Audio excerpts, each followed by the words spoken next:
Doraemon ప్రపంచంలోకి వెళ్దాం పదండి. మనందరికీ తెలిసిన కథే కదా. నోబితా అనే ఒక అబ్బాయికి ఏదో ఒక కష్టం వస్తుంది. కాని అదృష్టవశత్తు భవిష్యత్తు నుండి వచ్చిన అతని రోబోపిల్లి స్నేహితుడు డోరేమాన్ సహాయం చేయడానికి ఎప్పుడూ సిద్ధంగా ఉంటాడు. ఈ డైలాగ్ వినగానే మనకు ఎవరు గుర్తొస్తారు? ఇంకెవరు, మన జియాన్. అదేనండి, తకీషీ గోడా. నోబితా రోజూ ఎదుర్కొనే సమస్యలకు అసలు కారణం చాలాసార్లు ఇతనే కదా. పాపం, ఇతనే మన కథానాయకుడు నోబి. మనసు చాలా మంచిది, కాని కొంచెం పిరికివాడు.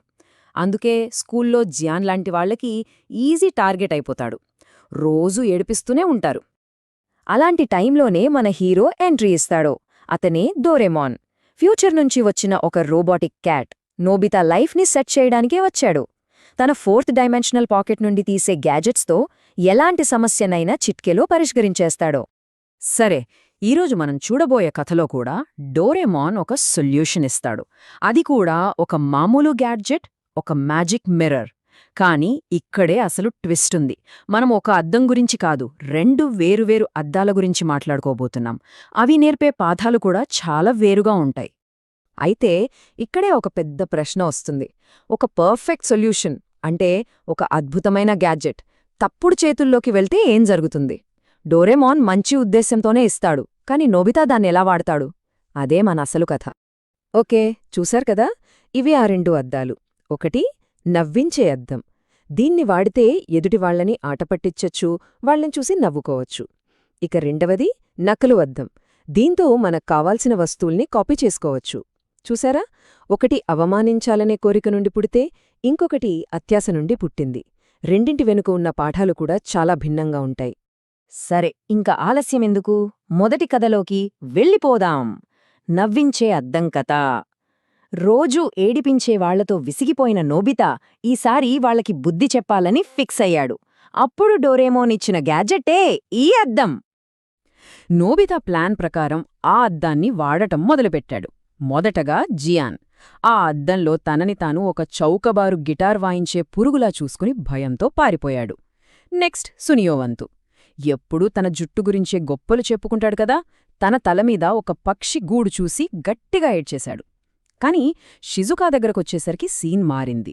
తను అద్దంలో ప్యాండాలా కనిపించడంతో చాలా సరదాగా నవ్వుకుంది.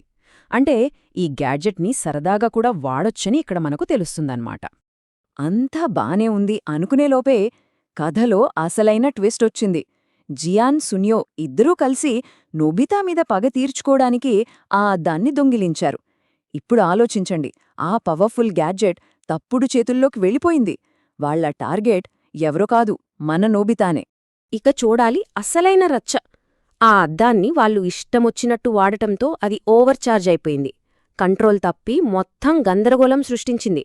ఆకాశంలో ఆవులు డాన్స్ చేయడం, చేపలు గాల్లో ఎగరడం, ఒకటేమిటి అంతా తలకిందులుగా మారిపోయింది.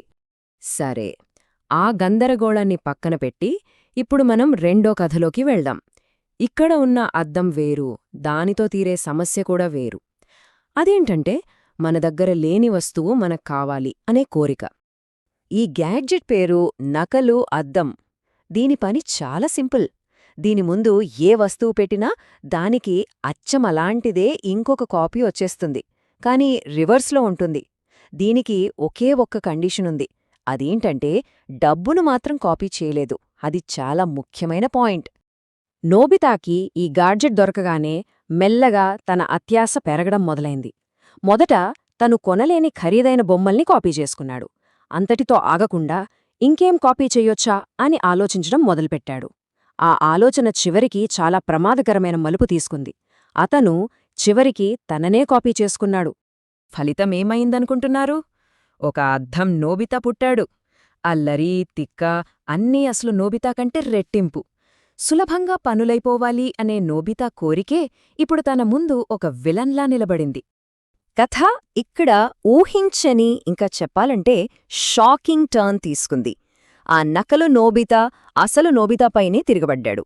పాపం మన హీరోని ఆ అద్దం ప్రపంచంలోకి తోసేసి తను బయటికొచ్చేశాడు.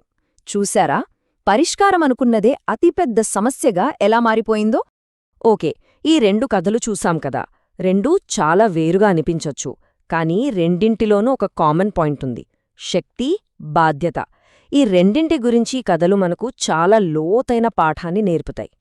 ఒక్కసారి ఈ టేబుల్ని చూస్తే మనకు మొత్తం క్లియర్గా అర్థమవుతుంది.